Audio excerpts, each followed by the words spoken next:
You are now watching Doggie Diamonds TV on YouTube. Let's get into some news. Yes, this is my first attempt to do a live news recording, but I'm going to do this. Just ride with me through this. So, we all see this Diddy, well, love movement going on. And I'm calling cap because right now, when I was looking up his name and I was looking to see if him giving back the publishing to people was right and exact, I did a little research. And as I was researching, I put his name in. And this is what came up. This right here, which took place on August 26th, wasn't really reported like that. You know, you can see it got limited reposts, 272 quotes, only 766 likes, 6 bookmarks. It did 100,000 views, but I've done more than that in some of my Twitter posts. So he goes on to say, 60 years later, the March on Washington is more relevant than ever. We all deserve the same 24 hours. So the March on Washington, as you know, done by Dr. King, celebrates its 60th anniversary. So as I was looking, I look at the hashtags and I seen MOW 60, which would be March on Washington 60. I get that. I understand that. Then I see National Action. And I'm like, what is National Action? So, right here on the right, National Action Network. You know that's Al Sharpton. Drum Major Inst, we see right here, Drum Major Inst, that has something to do with Dr. King. I guess it's ran by Andrea King. We know who that is, and Martin Luther King Foundation. But then right here, I look and I seen at ADL. And I was like, ADL, where did I hear ADL at? What does ADL have to do with the March on Washington? So as I hovered over here, right here, ADL, the Anti-Defamation League. So I'm like, what do they got to do with the March on Washington and Dr. King? So I clicked here, and then I went to the site.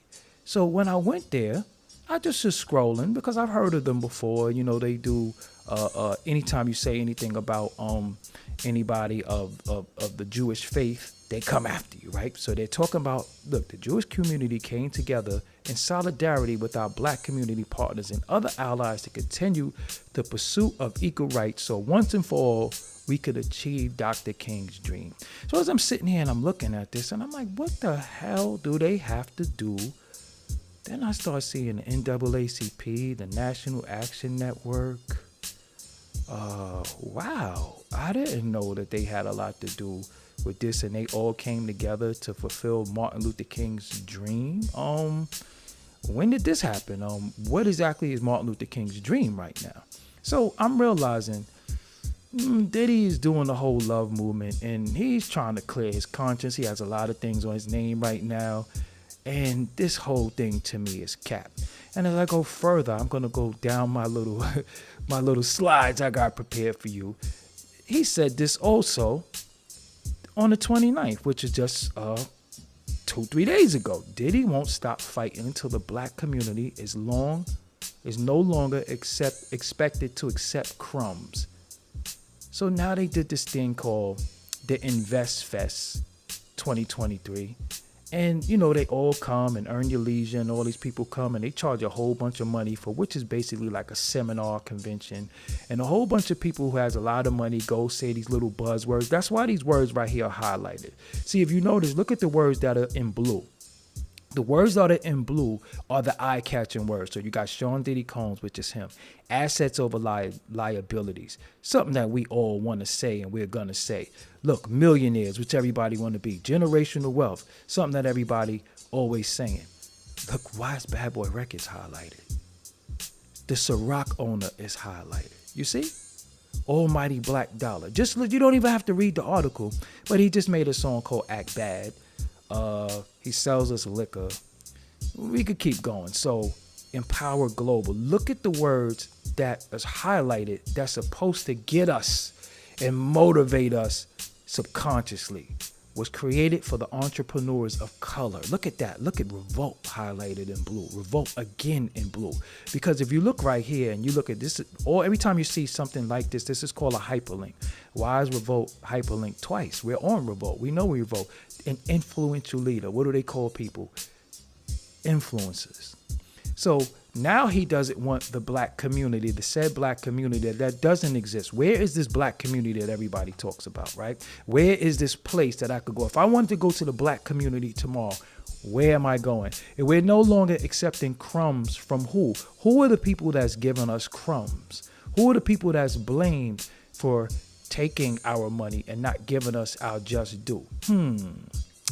Look at the previous slide that I showed you.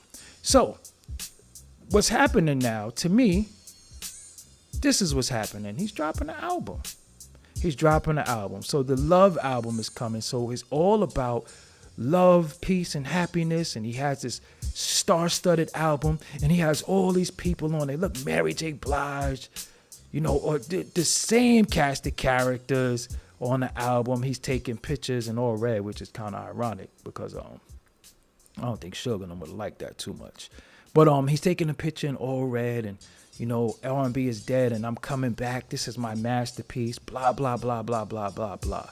But again, let's go back. He no longer wants. Diddy won't stop fighting until the black community is no longer expecting to accept crumbs. This is what he said. So let me show you something. Because if he was really about what he said he about, because we see he allegedly gave Mace his publishing back.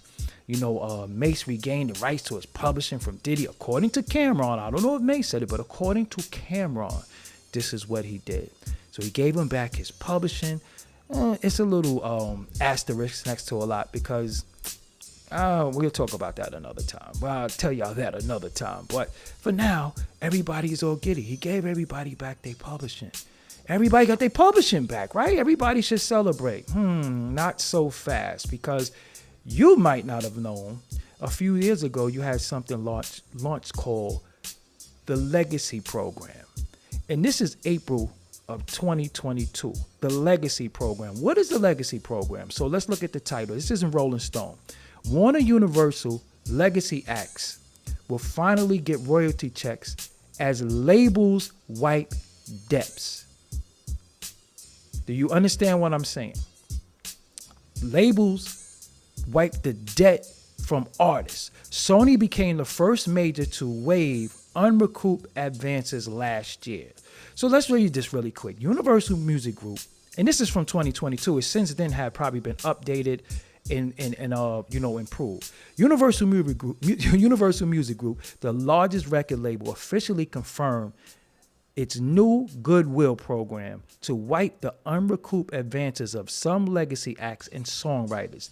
The company properly unveiled the program in its annual report issued Thursday, March 31st. UMG didn't specify which of his legacy acts would qualify for the program, only stipulating that starting this year, eligible creators and their imminent heirs who have not received any payments since January 1st, 2000 will begin receiving royalties subject to certain conditions.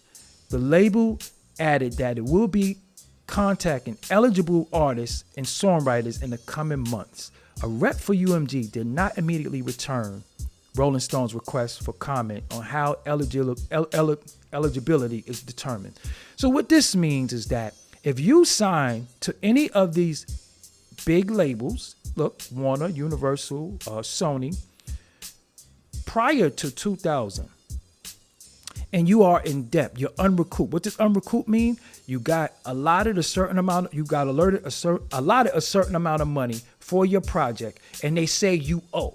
So you cannot receive royalties because you did not sell enough records, you did not do enough to pay the debt. They are wiping your debt out.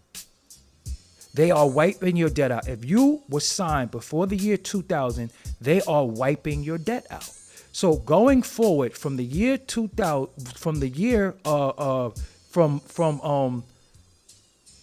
going forward, you will receive royalty. And this was dated in April 1st, 2022. So many artists have received royalty when they thought they was never going to get nothing. So some deceased artists, family might be finally getting some money, but they thought they never was going to get because the label told them they were unrecouped. No, you still owe $400,000. You still owe this. They wiped the debt out. So Diddy is really, really serious about the black community no longer accepting crumbs, did you enter the legacy program? Is Black Rob family receiving future royalty? How about Craig Mack family? We know the Biggie estate is going to get taken care of. But all the artists that's on your label that are deceased or unrecouped, because y'all was doing these extravagant $300,000-$400,000 videos that are charged to the artists, are they receiving royalty? Is Day 26, Danity Kane? Are they receiving royalty? So again, I don't want to see the whole love thing to promote an album.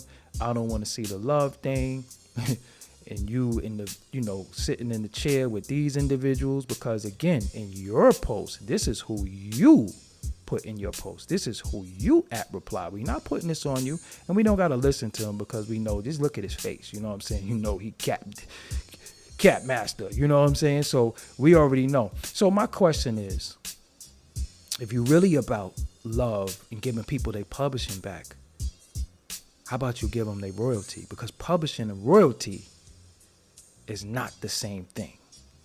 So with that, I'm Doggie Diamonds, man. Y'all have a good night. I'll catch y'all on the flip side. I just had to say something really quick about that because, you might be able to fool some of the people some of the time, but you can't fool all of the people all of the time. And you damn sure can't fool me ever. Peace. Tiptoe.